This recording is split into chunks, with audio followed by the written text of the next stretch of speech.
इस राज्य का नेतृत्व किया है और आज आप अगर उस राज्य के नेतृत्व भी नहीं कर रहे हैं तो एक बड़ी उपाधि आपके पीछे लग गई है और उस उपाधि का उल्लेख करना एक कम नहीं है, ये आपका बड़प्पन बढ़ाता है, ऐसे मैं सोचता हूँ। और आज के दिन हम कुछ भी सवालों के जवाब नहीं देंगे, लेकिन एक चीज़ जो आदित्य जी ने बोली है वो एक बहुत ऐसी चीज़ है कि जिसके बारे में उनको बोलना नहीं चाहिए था, कि उन्होंने ऐसा बोला था कि आप अपने पद का इस्तीफा दे दीजिए और आप फिर से इलेक्शन लड़िए। तो हमको इलेक्ट किया है महाराष्ट्र की जनता ने और उस जनता ने हमको बीजेपी और शिवसेना का जो गठबंधन है जिसको महाराष्ट्र में युति बोला जाता है, उस युति के कैंडिडेट के हिसाब से हमें जीत के दिया है और वो पब्लिक मैंडेट है,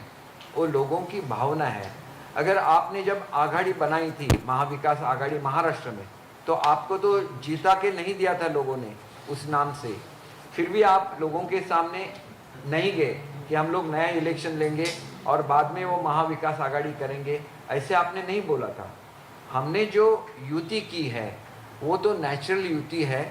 जिसको लेके हम लोग लोगों के सामने गए थे। हमने मोदी साहब के वहाँ पे फ़ोटोज़ लगाए थे, हमने बाला साहब के वहाँ पे फ़ोटोज़ लगाए थे और लोगों से वोट मांगे थे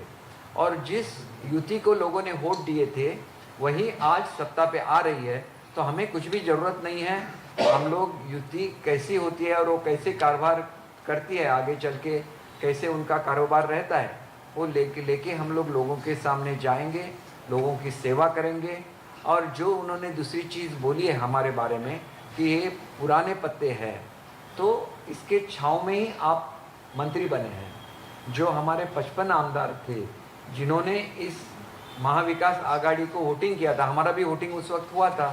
तब हमने भी हाथ ऊपर करके वोट आपको दिए थे, इसलिए आप 2.5 साल तक मंत्री रहे। तो एक भारतीय संस्कृति का ये भी एक वैशिष्ट्य है कि जिन्होंने आपके लिए कुछ भी किया है, चाहे 1% भी किया है, तो उनका आप लोग सम्मान करते हैं और वो सम्मान करते रहे तो ही हम लोग हिंदुत्व के संस्कृती के बारे में बोल सकते हैं।